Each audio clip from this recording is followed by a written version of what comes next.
Olá, muito boa noite. Sejam todos muito bem-vindos para mais uma edição do Board Talks. O Board Talks é uma promoção, ele é um programa trazido pela Board Academy, que é uma edtech para formação e certificação de conselheiros aqui de São Paulo, né, que tem o nobre propósito de levar governança proativa para as pequenas e médias empresas. Para quem não me conhece, meu nome é Udo Girlich, eu integro a direção aqui da Board Academy, tá? E toda quinta-feira aqui nós estamos acompanhados dos nossos painelistas, o Grigo, o Medina e o Alê. E hoje nós temos como convidado aqui o Fernando Saraiva. Então, gente, boa noite para nossa querida audiência que sempre nos prestigia. Toda quinta-feira está aqui, né, dando um alô para a gente, participando, interagindo, trazendo testemunhos, trazendo questionamentos, né, a respeito do ecossistema empresarial. E aí esse programa, o Board Talk, para você, é para você executivo, né, que está no mundo empresarial, é para você conselheiro, para você se manter atualizado, para ver as últimas tendências, ferramentas, metodologias, informações, enfim, né, uma atualização em geral. Tá? Então, para quem está assistindo pela primeira vez aqui o Board Talks, seja muito bem-vindo. E se você gostar, lá, deixa o seu likezinho, dê uma curtida e ative o sininho para você ser notificado das próximas edições do Board Talks. Gente, hoje a gente vai falar de um tema bastante interessante que me interessa, porque eu atuei nesse segmento, que é justamente a indústria de transformação. Né?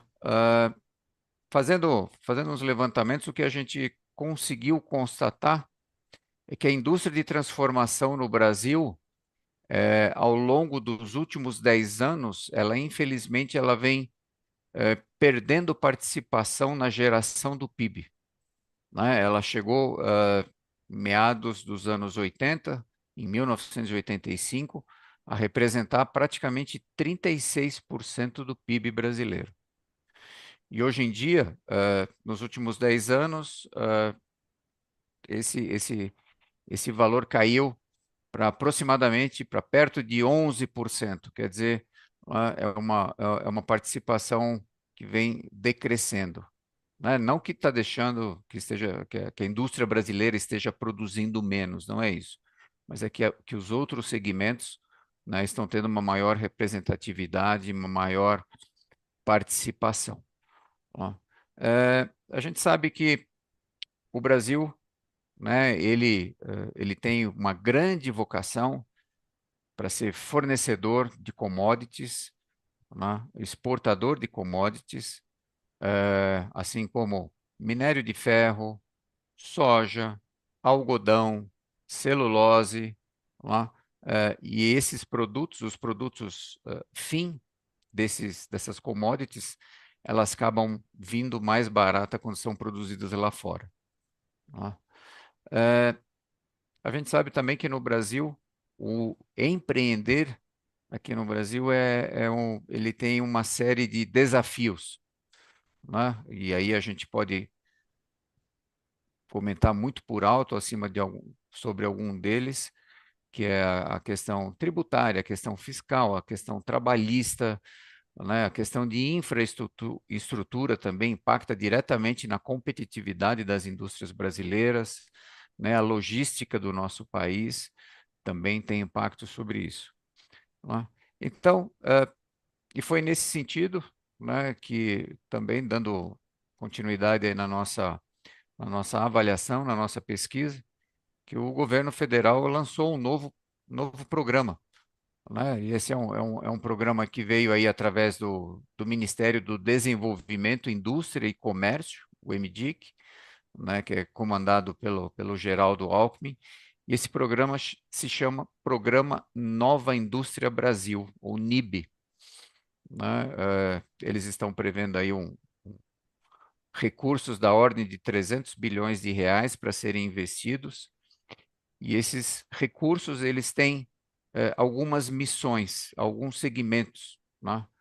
Dentre eles, nós temos a cadeia agroindustrial, né, prevista. A gente já sabe também que que a indústria do agronegócio ela é extremamente pujante aqui no Brasil, né? O próprio segmento da saúde, também muito ligado ao atendimento do nosso Sistema Único de Saúde, o SUS, o bem-estar das pessoas nas cidades, e aí são movimentos relacionados a toda a infraestrutura, saneamento, moradia, mobilidade.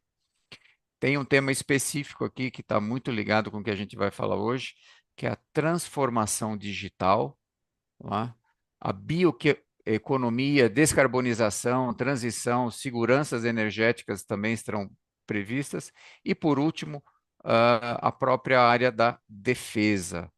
Tá? Então, nesse caso aqui, ele procura alcançar autonomia na produção de 50% das tecnologias críticas, de maneira a fortalecer a soberania do nosso país.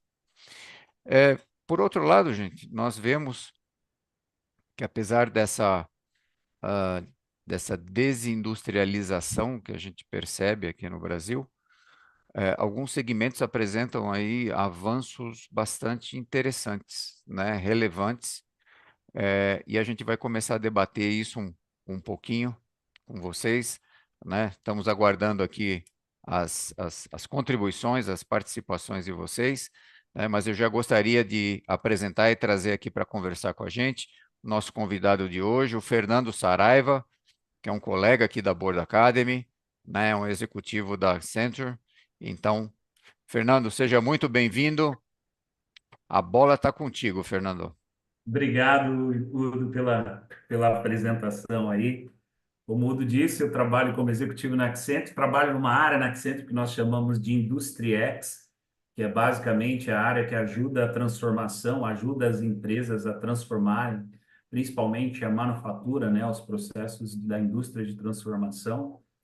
E a gente vem acompanhando todo esse movimento e não é de agora, né? De lá atrás, a gente sempre vem olhando esse movimento de transformação digital por onde eu passei, nas empresas onde eu passei, tive passagem por outras empresas também.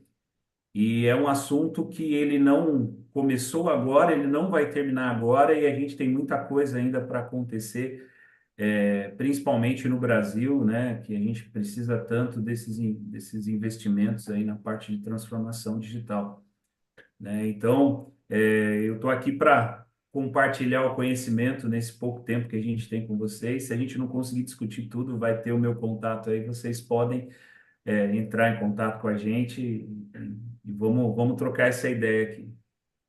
Legal. Fernando, na tua perspectiva, quais que são alguns segmentos onde a gente está percebendo destaque, principalmente nessa questão, né, se fala muito indústria 4.0, na digitalização na indústria, como é que essa questão da digitalização nas indústrias está ajudando as empresas? Em que sentido a gente tá vendo esses avanços? A gente, quando a Angela Merkel lá começou lá em Hannover Messe em 2011 a falar o termo indústria 4.0, veio uma avassaladora movimentação para esse conceito de transformação digital. Mas transformação digital ela começa também com a nossa mudança de se comunicar, de agir, com a evolução da eletrônica que acontece um pouquinho antes até disso. E isso é um movimento que está acontecendo em toda a indústria. A indústria precisa se reinventar, né? Muita indústria da Alemanha, ela, quando trouxe esse termo de indústria 4.0 e focou na transformação digital, era muito para reinventar os processos produtivos e dar uma nova pujança para a indústria alemã. E a gente estava bem atrás disso, porque a gente já vem num processo de industrialização de alguns anos e entendeu-se que era necessário fazer esse movimento. E hoje o que acontece? Existem as grandes empresas que já vem uma determinação do global para elas transformarem até para ser mais ágil, mais competitiva, diminuir o desperdício, atender as demandas em relação a ESG, por exemplo, eficiência energética é um ponto muito importante. Não dá mais para você produzir em larga escala e não pensar o impacto que isso vai trazer na sociedade, né? Então, assim, isso veio muito forte para as grandes empresas, para grandes companhias. Só que, de certa forma, isso refletiu nas de médio porte também, porque para elas serem competitivas e conseguirem crescer criar uma empresa à prova de futuro, uma empresa resiliente, elas também entenderam que precisam transformar os seus processos, digitalizar os seus processos, atender grandes massas de cliente, mas respeitando a individualidade de cada cliente, mudar a forma como você se conecta com o cliente, mudar a forma como você produz os seus produtos, como você presta os seus serviços. Então, isso agora é uma necessidade latente, não tem como fugir disso, né? As empresas têm que passar por esse processo. O, entendi, mas eu acho que um ponto que a gente pode começar a compartilhar com o pessoal aqui está muito relacionado, tá, né? As pequenas e médias empresas geralmente, né, podem ter aí como seus clientes finais grandes corporações, né? Como é que a Sim, gente pode ajudar? Quais que são as principais áreas de atuação que a digitalização está conseguindo contribuir para a Obrigado, pequena e média Samir. empresa, Vamos né? As falando. grandes empresas a gente sabe, né? sim, Elas estão entrando com, com recursos próprios, né? Eles não dependem tanto de recursos do contam com o próprio apoio de grandes governo, consultorias. tecnologias, consultorias, Sim. enfim. E como que seria um caminho das pedras, vamos dizer assim, na tua opinião, para o pequeno e médio empresário aqui no Brasil? O pequeno, ele tá bem difícil ainda nesse jogo, né? Esse jogo tá bem difícil para o pequeno. O médio tá difícil, mas existe um caminho ainda, né? Porque hoje os médios estão muito ali se envolvendo com as startups, se apoiando em startups, se apoiando em alguns planos para poder, em também consultorias de nicho ou consultorias menores. E o que a gente vê é o seguinte: você pega, por exemplo, bom, você citou o mercado de pequenas empresas ou médias empresas que prestam serviço para grandes empresas. Um exemplo disso são as indústrias de ferramentaria, usinagem, caldeiraria, que são a linha de metalurgia, principalmente que abastece o segmento automotivo, por exemplo, que são os sistemistas.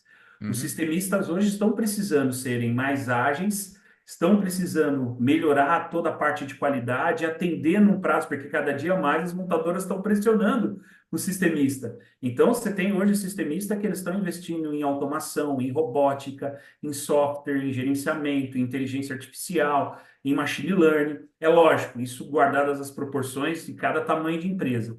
Em 2021, se eu não estou enganado, as pessoas podem pesquisar aí, a Fundep, junto com, acho que o BNDES, fizeram um estudo junto com algumas empresas, eu sei que tinha parceria do ITA, tinha algumas empresas de consultoria envolvida, que era para poder colocar essas empresas sistemistas, essas empresas de médio porte, para elas, como que elas conseguiriam evoluir na parte da transformação digital e, inclusive, mostrando o tamanho, a dimensão, o mercado e mostrando também como que eles podem conseguir dinheiro, financiamento do governo, financiamento de empresas para poder profissionalizarem as suas empresas e assim uhum. conseguir atingir o mercado de médio porte e atingir e atender as grandes empresas. Tem um programa que chama Rota 2030, que veio antes desse programa que você comentou agora, e nesse programa da Rota 2030 tem lá os pilares, né? Você tem toda a parte de software, inteligência artificial, machine learning, robótica, visão computacional, cloud computing. Então foi feito uma análise, nível de maturidade, e pegaram empresas de todos os níveis. Tem, porque você pega sistemista, tem empresas pequenas. Você vai, por exemplo, em Joinville, é o berço de empresa de ferramentaria, usinagem, e lá tinha empresa que familiar, tinha empresa super grande, então você pega cenários diversos. E aí é um ponto até que a gente tinha comentado já antes, que é assim, é nesse ponto que as empresas necessitam de um conselho, necessita de ter um conselho maduro que entenda como funciona esse movimento de transformação digital, para poder orientar como que eles conseguem se situar, como que eles conseguem se colocar dentro dessa agenda, né? E muitas Uhum. vezes as pessoas ficam assim, você vai conversar com essas pessoas, ah, não, mas isso não funciona, ah, isso é só para empresas grandes, ah, isso não vai me atingir, o meu cenário é outro, só que eles são pressionados cada vez mais, porque fornecem para grandes empresas. Então, Uhum. uma hora vai chegar. Não, esse processo de transformação digital, ele pode entender alguns segmentos que eles estão, que está lento, que não está caminhando, mas ele vai chegar para essas empresas de médio porte também, como já está chegando para várias delas. Um ponto que também precisa ser observado, né, além do óbvio, as empresas precisam de incentivo também, né, de Sim. facilidades para promover essa transformação. Agora, um ponto que me chama a atenção e me preocupa, né, pode ser uma preocupação não muito cabível, mas é a mão de obra, é a qualificação da mão de obra para utilizar todas essas novas tecnologias, né, Fernando? Como é que você está vendo isso agora? Isso tem muito programas e tem muitas atividades que estão envolvendo as universidades, os cursos técnicos, né? Você pega algumas iniciativas aqui em São Paulo que você vê a FEI, a Mauá, a USP se envolvendo para poder ajudar nesse aspecto. Isso é uma demanda latente, mas não é também só para esse movimento de transformação digital. Eu acho que a gente está tendo um problema de mão de obra no geral. Mas você tem razão, esse é um movimento assim que preocupa bastante, né? Porque hoje a gente fala muito de posicionamento de tecnologia e TI, e até os jovens, eu tenho um filho de 21 anos que começou a fazer TI, e aí tem muita gente ouvindo, eu vou fazer TI, e quando a gente fala de transformação digital, não é só desenvolvimento, não é só programa, não é só TI, é você olhar de maneira mais holística para o processo como um todo.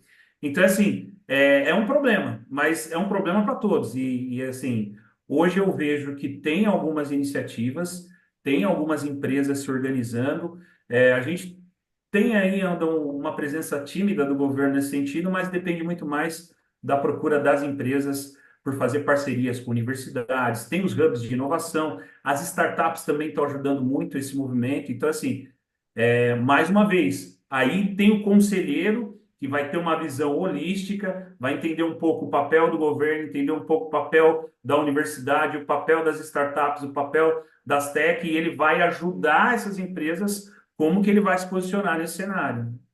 Maravilha, Fernando. Obrigado. Grigo, o homem da inovação, seja bem-vindo, cara. Obrigado pela participação. A bola está contigo. Udo, obrigado. Dá uma boa noite a todos e a todas aqui. Já peço desculpas que eu vou ter que sair um pouquinho mais cedo, que tem uma aula para dar. Estou vendo aqui que já temos até alguns alunos aqui na audiência. Manda um abraço aí para o Thomas, para Ingrid, para Valéria, para Regina. O Roger está participando aqui bastante no chat, ó, Roger. Top.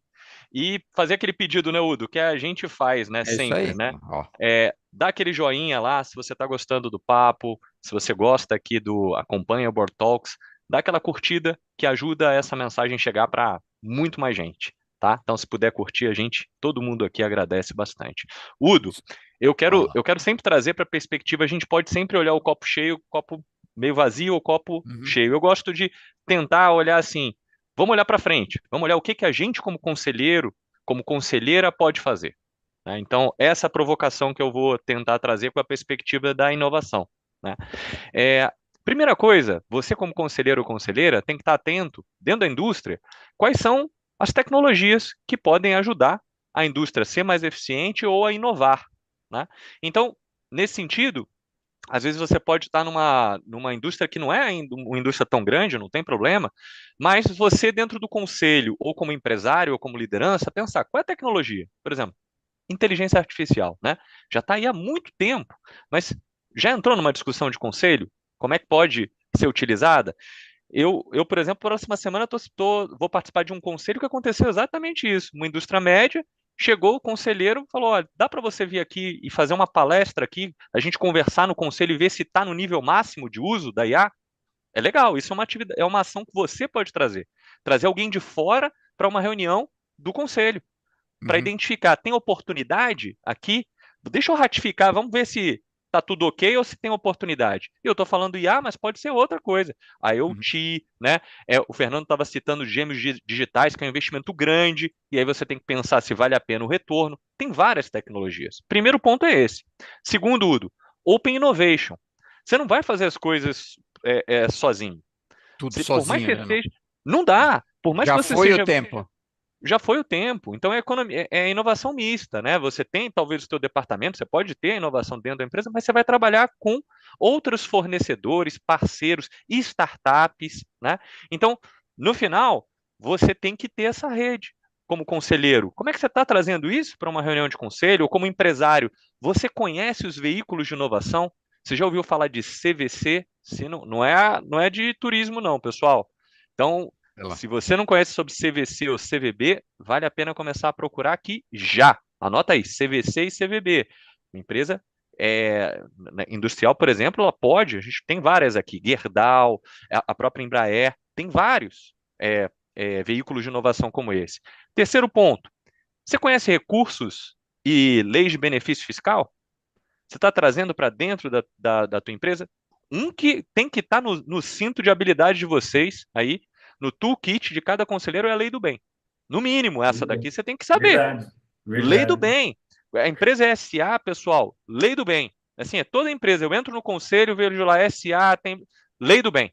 E tem consultoria, não é você que vai ser o especialista. Você tem que ter na tua rede de relacionamentos consultorias que você possa apresentar, não é uma, várias, e a empresa escolhe. Udo, em homenagem a você, ao Daniel Medina, né? A Rafaela França e o Eduardo Gomes e a vários dos mestres que nos brindaram aí com conhecimento fantástico. Lean Governance. Você vai construir esse Open Innovation, um ecossistema de inovação, não dá para ser a mesma governança que você tem na empresa. Tem que ser uma Perfeito. governança Lean. Então, você sabe, você conhece o que é uma Lean Governance? Para construir esse ecossistema de inovação e Open Innovation? E no final, né, Udo, é pensar, às vezes, com uma série de dados. O dado é o combustível da inteligência artificial. Né? Com uma série de dados, você pode até construir novos produtos com novas tecnologias e, quem sabe, novos negócios. Né? A gente estava falando, por exemplo, da Embraer, que criou um novo negócio através da Embraer X, que hoje é maior do que a própria Embraer, a IVE, com os eVTOLs. Estou dando Uhum. um exemplo só aqui, mas tem vários outros que a gente pode dar. E por fim, Udo, só para algo que é transversal a tudo isso, que eu acho que o conselheiro e conselheira, empresário, tem que estar atento. Um, tudo é maravilhoso para fazer inovação do ponto de vista de tecnologia, mas a tecnologia é meio.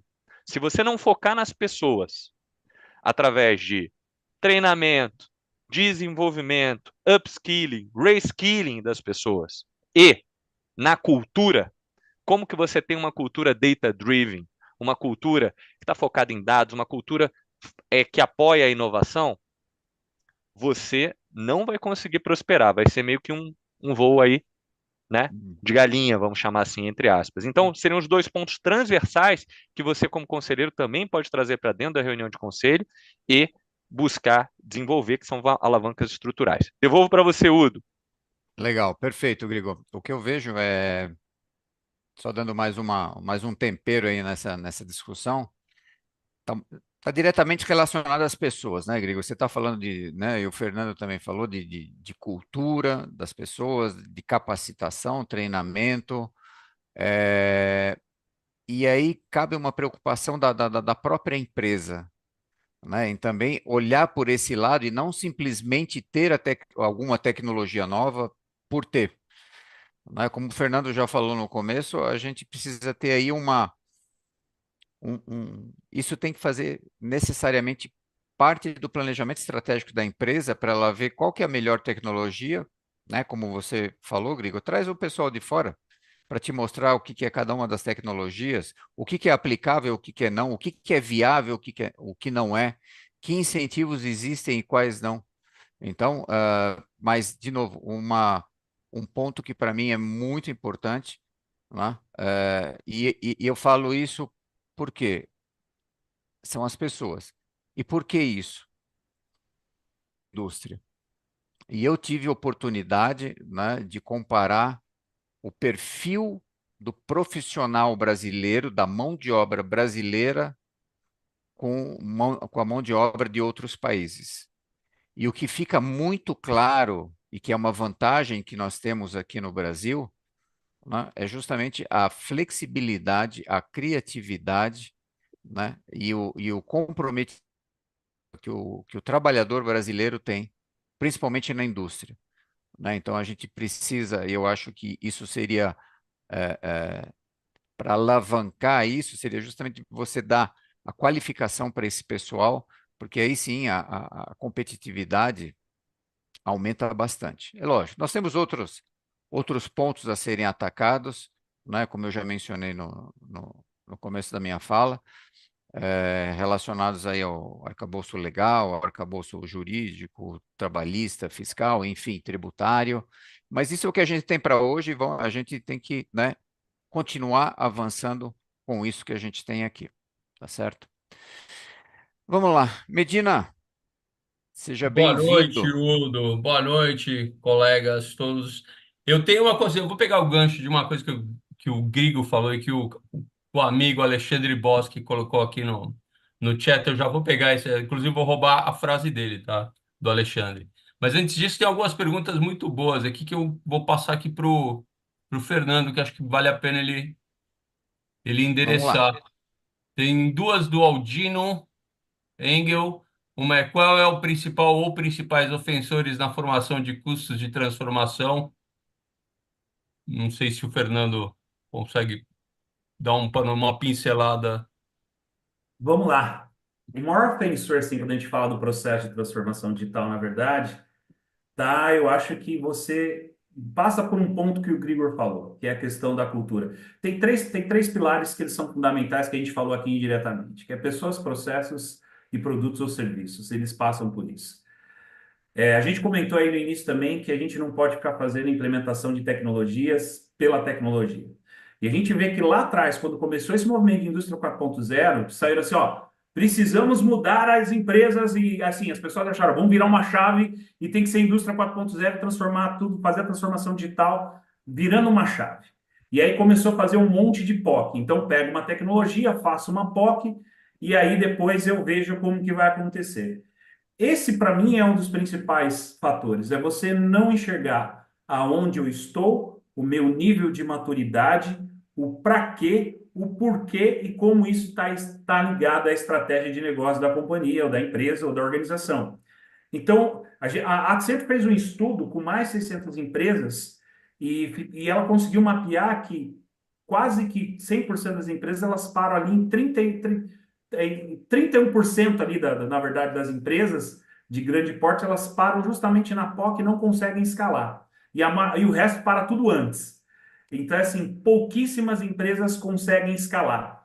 Né? Então, fica assim, isso é um buzzword, não vi ninguém fazendo. Então, fica essas coisas. Isso, para mim, é um grande ofensor. Que é assim, olhar a tecnologia pela tecnologia. A gente precisa, primeiro, trabalhar na cultura, trabalhar nas pessoas, e a tecnologia precisa estar alinhada com a estratégia de negócio, ela precisa realmente trazer algum impacto para o negócio. Ou impacto para o negócio, ou impacto para a sociedade. Legal. Vai Bacana. lá, Medina. Tem outra do Aldino que é a mudança no método de ensino focado mais na formação de profissionais para o mercado é uma alternativa para o Brasil avançar com mais celeridade? Você acha que ajuda? Se você pegar os estudos na Alemanha, quando começou o processo de transformação digital, primeira coisa que eles pensaram foi na capacitar os estudantes, né? Do técnico para a faculdade, a Acatec já logo lançou um estudo, e aí eles se programaram para que em tantos anos, eu não me recordo agora o estudo, mas que eles queriam criar 700 mil profissionais especializados na indústria 4.0 com foco em transformação da indústria. E a gente, infelizmente no Brasil, a gente não tem a gente tem um modelo de estudo muito antigo, tá aí o novo ensino médio que tentaram mudar várias vezes, não conseguiu colocar de pé até agora. Você pega uma instituição muito forte e ainda que pega muito firme nisso, é o Senai.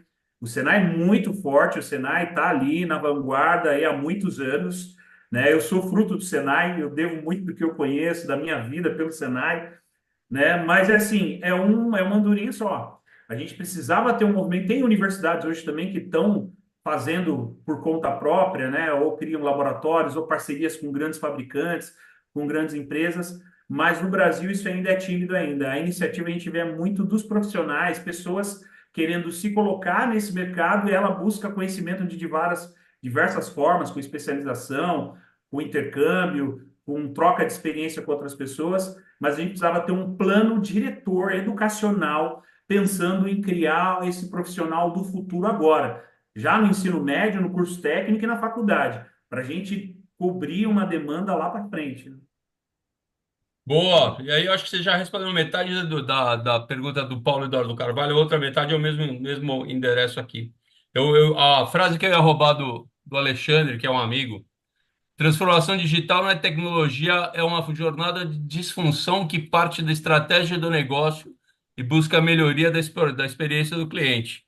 Então, eu acho que vou passar para essa. Eu vou colocar o dedo nessa ferida, a parte cultural. Na verdade, eu acho que, como conselheiros, uma coisa que a gente sempre pode fazer, sempre deve fazer, em qualquer circunstância, mesmo em circunstâncias, mesmo temas que a gente não domine profundamente, é meter o dedo na ferida e falar: a gente está pensando fora da caixa, a gente está preparado para assimilar novas maneiras de pensar. A gente faz isso só porque isso sempre foi feito desse jeito. E eu acho que essa parte da disfunção, a palavra disfunção aqui, acho que teve um efeito bastante interessante. Acho que como quando você faz uma transformação digital, você está pensando não na tecnologia. A tecnologia é uma ferramenta, é um subproduto. É a transformação cultural que você faz para criar uma cultura de modernidade, uma cultura de inovação, uma cultura de compliance, uma cultura do que você quiser. E acho que é importante, como conselheiros, que a gente analise friamente e objetivamente a cultura da empresa e que estágio de maturidade cultural tem essa empresa, se essa empresa está pronta para essa transformação, porque senão é o que você falou, você fala, vou comprar um monte de tecnologias, vou comprar uma máquina nova, mas você não mudou a cultura que está por trás disso. Você talvez tenha um ganho incremental, porque a máquina realmente é melhor, mas como a sua cultura não mudou, seus processos não melhoram, e o resultado final não vai ser grande coisa melhor. Então, eu acho que o mais importante é você atacar, como conselheiro, meter o dedo na ferida da transformação cultural, que é difícil de fazer, tá? Não é? Essa parte já não é fácil. E aí, onde o meu ramo de especialidade, a comunicação, tem que andar de mãos dadas com a transformação. Por isso, eu acho que qualquer processo de transformação tem que ter mãos dadas aqui, agarrado, lado a lado, com uma comunicação interna de caráter estratégico que sempre interessa os pontos importantes. Eu vou parar por aqui, porque eu estou vendo o Bob aqui quase pulando aqui da tela. Ele já Valentina, deve deixa estar eu só pôr um afinando ponto as aqui. cordas vocais. Você tocou um ponto importante, a comunicação, porque muitas vezes você vê lá o estratégico tomando uma decisão, ele passa para a parte tática, mas quando chega lá no operacional, o operacional não sabe muito bem o que que é aquilo. O que que vai fazer, se o emprego dele está em risco, se vai mudar a vida dele ou não. Então, assim, a comunicação é fundamental, porque envolve cultura e envolve pessoas. Então, eu acho que tem que ter uma cascata de mensagens e tem que ser clara do estratégico, tático e operacional. E aí o conselho pode ajudar as empresas nesse caminho. Não, e até, cara, porque quem vai entregar o resultado dessa transformação digital para o cliente vão ser os seus colaboradores, não vai ser a placa da empresa na frente da empresa, não vai ser o website, vão ser os colaboradores. Se eles não souberem exatamente como eles se encaixam nesse processo, você vai perder o benefício. Bacana, obrigado. Perfeito. Vamos lá. Ale, agora é com você. Seja bem-vindo. Meus grandes amigos, boa noite a vocês todos aqui. Que alegria estar aqui de novo. E quanto tema desafiador, né? Quando a gente fala em transformação digital da indústria, é um tema tão amplo. E eu estava aqui pensando por onde abordar a questão estratégica, né? Da oportunidade do negócio, né? E um caminho que eu sei que não adianta trazer para cá é falar dos problemas. Nós sabemos que o Brasil tem problema de conectividade de internet de alta velocidade. Nós sabemos que também equipamentos, sistemas, investimentos atrapalham os negócios. Nós sabemos também que a falta de mão de obra específica atrapalha. Esse ponto da cultura organizacional é muito importante e eu queria partir dele, porque o mercado, nós não podemos esquecer que, independente do momento e da maturidade tecnológica ou de transformação, o mercado é o juiz. E ponto.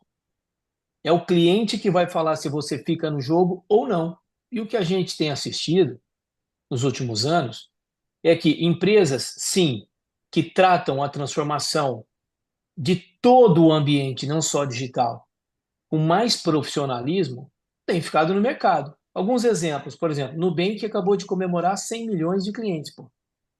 O Nubank, há 4 ou 5 anos atrás, era, em alguns artigos, chegava a ser motivo de piada, né? Esses caras, como é que um banco que não está focado em lucro, está focado só em expansão de clientes, enfim, vai Dando conseguir caixa, se tornar uma né? grande instituição, não é? E manteve firme a jornada de transformação também digital, mas transformação de pessoas, de conceito, da marca, de posicionamento, de comunicação, né? BYD, BYD vem para o Brasil e compra a fábrica da Ford em Camaçari. Então, como é que eu vou trazer para uma reunião nossa aqui as limitações somente de tecnologia ou de infraestrutura? Como? Se a BYD vem para o mesmo cenário que estava a Ford e coloca uma fábrica de veículos eletrificados no Brasil, jogando com o mesmo princípio de conformidade que o país deixa de ajudar todas as outras montadoras. Então, isso passa também por cultura, por organização, por vontade, por decisões estratégicas a serem tomadas e peitadas, né? E um outro exemplo, é Mercado Livre, né? Eu vi hoje um artigo lá do LinkedIn, enquanto o varejo no Brasil penando, Mercado Livre aí, crescimento de 32%, anunciando bilhões de reais de investimento e impulsionando o segmento imobiliário e urbanístico das cidades através dos centros de logística, de transporte, de renovação de frota. Então, a minha contribuição e a minha provocação para o nosso encontro hoje, ela é bem simples, mas bem simples. É a seguinte: muito de todas essas dificuldades, ou uma grande parte dela, passa pela simples decisão do sim, porque é tudo tão novo e é tudo tão difícil de ser decidido quando a gente fala em transformação digital, porque é um ambiente tão incontrolável que só aprende quem faz. Até porque a estatística dos dados de quem já fez não é a mesma do teu negócio, porque o impacto da marca muda o retorno do seu investimento, o impacto do posicionamento muda o teu ROI, né? Então, de fato, para mim, a transformação digital ela avançaria mais se nós, como conselheiros, gestores, mentores, enfim, dessemos mais chance para as decisões a favor da transformação digital. Eu acho que não é só falta de conhecimento, é muito de falta de vontade. É, excelente ponto, Ale. De novo, né, a gente cai naquela questão. A indústria está se transformando, aliás, não só a indústria, o mundo inteiro está se transformando. Então você tem que, obviamente, acompanhar esses movimentos, né, e trazer para dentro da tua empresa aquilo que é plausível, né, viável e que realmente vai te trazer um retorno. Não é como o Fernando usou uma expressão interessante, né? Você não pode simplesmente sair investindo aí em tecnologia só pela tecnologia. Você precisa estruturar todo o resto da tua empresa para que isso seja feito com pé e cabeça, né? E de uma maneira também que você consiga acompanhar e ver se realmente aquilo que você planejou lá atrás realmente está acontecendo e e principalmente está trazendo os resultados, né? E por falar em resultado, eu já vou chamar o nosso querido amigo Bob Carlini. Bob, seja muito bem-vindo. Obrigado, Udo. Pessoal, sempre um prazer estar com vocês. Hoje, inclusive, o Alê tomando uma taça de licor de genipapo durante a nossa conversa. Olha que espetáculo isso. Mas a gente tem um tema à nossa frente que ele demanda uma reflexão muito profunda e eu trago esse ponto dando continuidade a uma frase que o Alê colocou. Precisa de vontade. Existe um processo de transformação que ele é inequívoco e que ele precisa ser aceito que ele vai mudar o dia de amanhã. E não adianta eu ficar brigando contra isso. Tem um estudo que foi feito há alguns anos atrás pelo JP Morgan Asset Management, que ele classifica muito bem. Algumas coisas na vida você tem controle. Algumas coisas na vida você tem algum controle. Outras você não tem controle. Essa mudança de modelo de mundo, a gente não tem controle, mas a gente tem controle em como nós vamos participar desta mudança. O primeiro elemento que eu vejo, portanto, é pessoas. Eu tenho pessoas que estão efetivamente dispostas a aprender, reaprender, tentar acertar, errar e tentar acertar de novo. Eu tenho pessoas que tenham esse espírito. Esse é o primeiro elemento. Muito bem, eu tenho essas pessoas. Qual é efetivamente o meu problem statement em termos de cliente? O que o meu cliente, o que os indivíduos do setor onde eu atuo estão demandando hoje e qual é o perfil de comportamento que esses indivíduos têm hoje e que, portanto, criam uma tendência de futuro. Então, eu tenho pessoas aptas a serem, entre aspas, camaleônicas, e eu entendo onde o meu mercado está indo. Quais são as minhas fortalezas? São essas? Muito bem. Então, eu vou usar as minhas fortalezas para buscar esse mercado com essas pessoas que estão dispostas a errar e acertar. Por que que eu fiz esse exercício inteiro? Vocês sabem como foi criado a borracha do pneu? O Fernando está balançando a cabeça. Vocês sabem?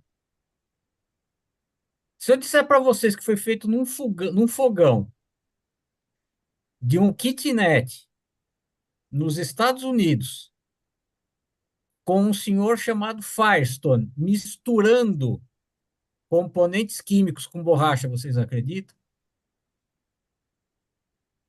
Era um experimento que nem deu certo. Que demorou muito para dar certo, Fernando, mas é esse o ponto. Ele estava disposto a aprender, reaprender, errar, buscar o correto. Ele sabia que precisaria de uma borracha. E ele sabia que ele entendia de química. Então, não adianta a gente achar que nós vamos dominar a transformação. Nós precisamos entender onde nós vamos navegar melhor nessa transformação. Volto a um ponto que nós comentamos rapidamente no último encontro. Por que que eu preciso me especializar em alguns temas se eu tenho rental para me servir disso? Por que que eu preciso ter uma produção própria de itens de segurança se eu posso delegar isso para terceiros? Então, o que eu trago aqui, Udo e tu, é que formação de resultado, ela vai acontecer através da nossa predisposição de continuar aprendendo e nos recriando a cada instante, com novas tecnologias, e novas tecnologias não quer dizer só um software, ferramentas, comportamentos, Modelo de negócio. modelo de negócio, que eu ia trazer como entender que o que me trouxe até aqui não é necessariamente o que vai me levar para os próximos 50 anos. Perfeito. Então, a indústria 4.0, ela tira todos nós da zona de conforto, onde eu só vou continuar vivo se eu fizer jus por essa sobrevivência. Devolvo para você, Udo. Você trouxe um ponto bastante interessante que, além de todo, né, toda essa constelação que você trouxe, que você criou, Bob, traz também uma outra reflexão para você empresário, para você executivo, para você conselheiro. Antigamente as empresas elas né, inovavam, por assim dizer, ou faziam algumas transformações, evoluíam, né, por sua conta e risco, por assim dizer, né? Então eles internalizavam tudo aquilo, trabalhavam aquilo e, né, estava lá a inovação ou a evolução, enfim. Só que hoje em dia, pela própria velocidade com a qual as coisas estão acontecendo, eu já não vejo mais muito lugar para isso. A não ser que seja parte, essa inovação seja parte do teu core business, tudo bem. Mas eu vejo que agora, cada vez mais, né, e por isso que eu falei do modelo de negócios, a questão das parcerias, cada vez mais, né,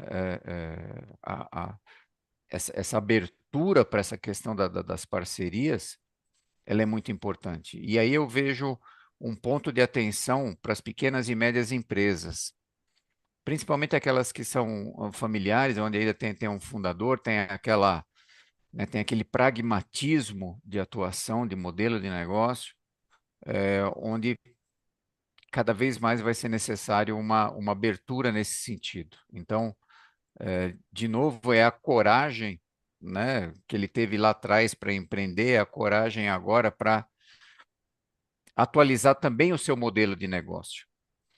Né? Então, a gente, né, nos vários pontos que foram trazidos aqui, né, pelo Bob, pelo Medina, pelo Alê, pelo Fernando, enfim, a gente percebe que a coisa é um pouco mais complexa. Né? Então, é todo o arcabouço empresarial, no meu entendimento, né, que precisa ser revisto, precisa ser adequado, precisa ser atualizado, e as pessoas precisam naturalmente absorver isso e se comprometer, se engajar, né, para a sobrevivência e evolução do negócio. Né? E eu vejo que essa mudança de mindset, ela precisa ocorrer rapidamente também. E aí eu vejo com muita vantagem a questão do aconselhamento profissional. O Fernando falou isso no começo, né? Ou o Bob também, o Grigo falou isso. Tragam pessoas de fora para entender um pouco melhor. Não é você agora que precisa, né, em 1, 2 dias entender uma nova tecnologia. Traga pessoas de fora para entender o que está acontecendo, como que isso pode agregar para o teu negócio, como isso pode te ajudar. Em alguns casos você vai perceber que, né, aquela evolução pontual que está tendo ali, ela não vai te trazer muita coisa. Então, só que isso também começa a te trazer velocidade, te trazer, né? A gente fala que né, a governança ela está aí para melhorar a qualidade do processo decisório em termos de precisão, em termos de tempestividade e maturidade da tua decisão. Né? Então, isso é um ponto que eu gostaria de deixar aqui. Eu já vou deixar para o Ale aí. Ale e depois Bob aí, então, com as mãozinhas levantadas.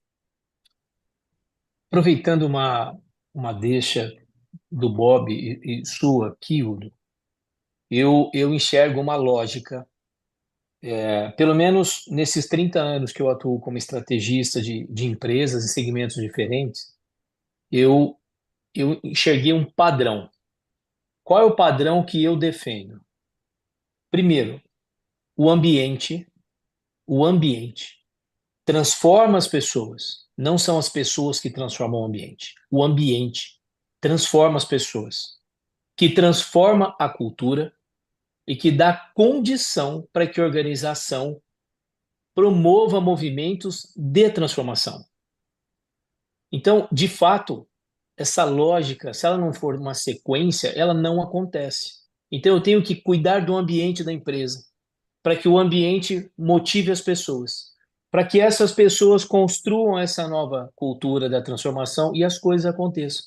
E, de um modo geral, isso acontece de maneira inversa. Ou seja, eu vou comprar algo que me cause um movimento de transformação, eu vou adquirir um software, eu vou adquirir uma capacitação. A solução, ela sempre é de trás para frente. Ao passo que o maior investimento que nós possamos fazer no negócio, de fato, o primeiro grande investimento é o ambiente corporativo.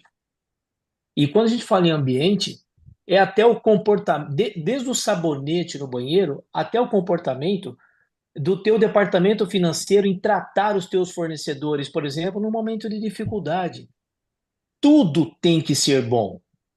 O dia que a gente entender a cultura de que tudo tem que ser bom, de fato, transformação fica mais fácil, porque aí sim, transformação passa a ser um comportamento e não mais um grande momento mágico. Hoje ainda, de um modo geral, as organizações tratam transformação como quase que como um band-aid.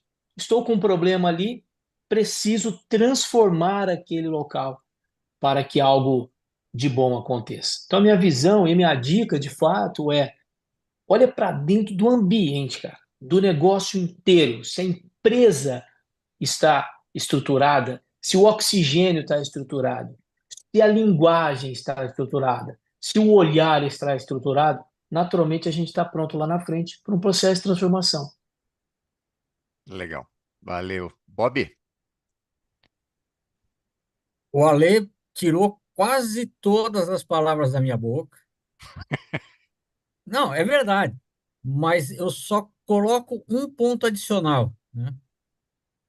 Que muitas vezes a nossa visão está tão cristalizada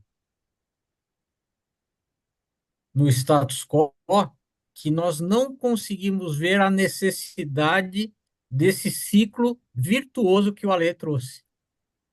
Então, você ter agentes externos que provocando conselhos, advisors, mentores, ajudam de uma forma absolutamente decisiva e definitiva a sair dessa cápsula e entender a importância desse ciclo.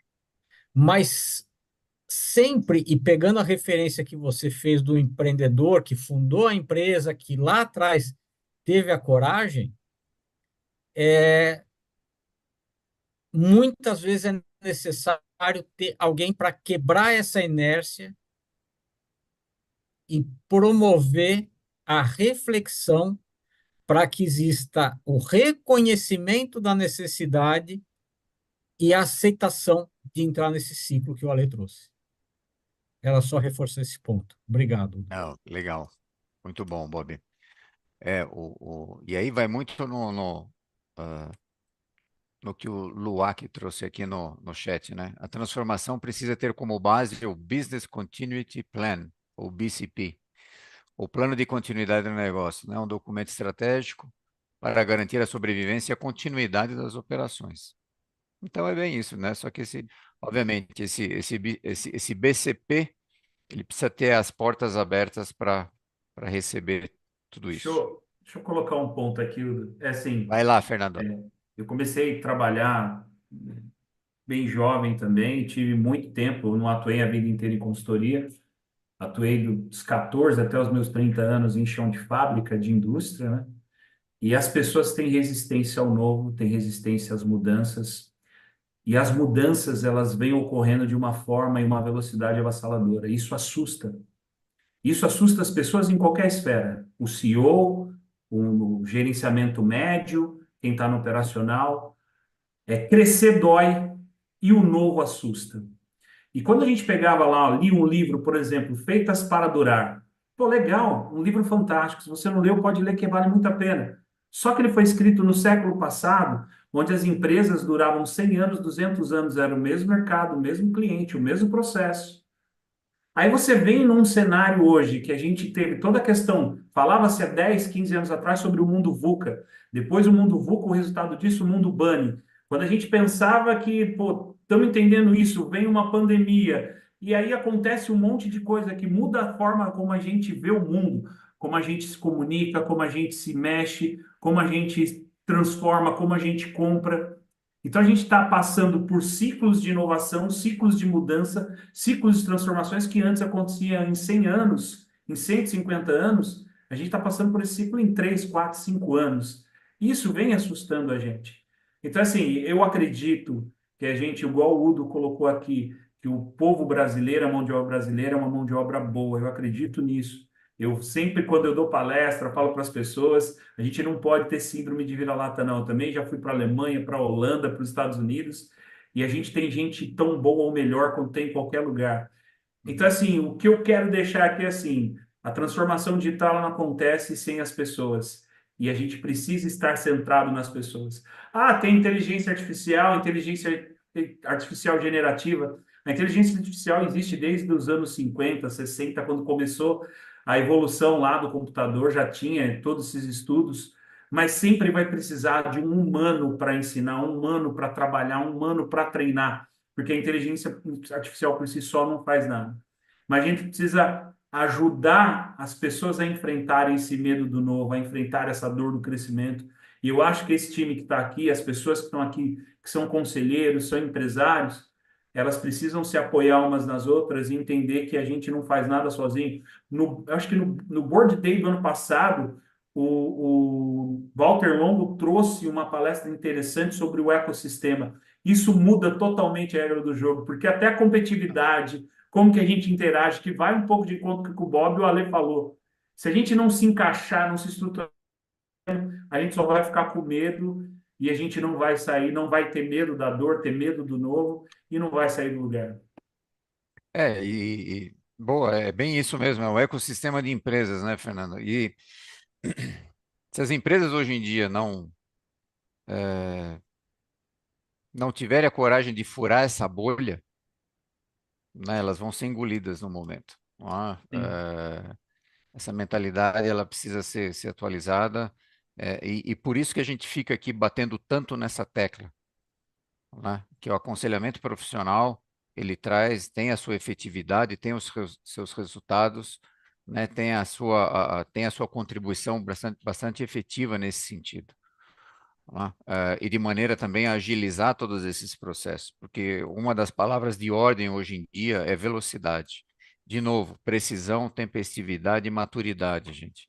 Se você não tiver essa coragem para escutar o que está acontecendo aí fora, olhar, achar que é simplesmente um modismo, né? E às vezes essa questão da transformação digital, eu já escutei empresário falar, não, isso daí é um modismo que daqui a pouco passa, não sei o quê. Não é, gente.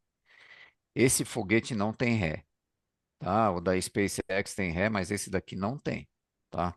Então, conversem, experimentem. Da mesma maneira que você teve coragem de novo de empreender, tenha coragem de perguntar para as outras pessoas, experimentar. Você não experimentou lá atrás? Experimenta agora de novo, tá? Com transformação digital, com novas tecnologias, com associações, com mudança de mindset. Gente, é um conjunto. Vai lá, Bob. Eu queria que você repetisse, por favor, essas três palavras de ação: tempestividade, vamos lá, Tem precisão das suas, ou precisão, seja, a qualidade do seu processo decisório, tempestividade, ou seja, tomar ela no tempo certo, na hora certa, né? Não ficar analisando, querer ser mais real do que o rei, ficar analisando 5, 6 anos para ver se aquilo é bom ou não. E maturidade. assim como os três mosqueteiros eram quatro, você vai me permitir colocar mais uma palavra de ação Vamos junto a lá, essas por três. favor, por favor. Olha o D'Artagnan, põe o D'Artagnan aí. Coragem de se olhar nu no espelho. Coragem. Boa. Coragem de reconhecer as suas fragilidades e não só olhar para suas fortalezas. Coragem de andar pelo novo. Coragem de reconhecer que você não é o dono da verdade. Coragem de saber que mesmo você tomando as decisões com a melhor intenção possível, nem sempre elas são as melhores decisões. coragem junto com essas três palavras. Show de bola, Bob. Obrigado. Gente, olha lá, 19 horas de novo, né? Então, passou voando. Certamente a gente poderia ficar aqui mais fácil, mais uma hora discutindo sobre o tema, mas eu acredito que com os elementos que foram trazidos aqui, com as declarações, né, com a vivência que o Fernando tem nessa área da Industry X, né, da Accenture, ficaram várias reflexões, principalmente provocações e algumas pulgas atrás da orelha, né? E esse é um dos nossos papéis aqui, fazer essas provocações para que vocês, eu não sei quem falou no começo, saia da zona de conforto, né? Para buscar essa inovação. Porque, gente, não existe crescimento no conforto, tá? E não tem conforto no crescimento, tá? Pensem sobre isso.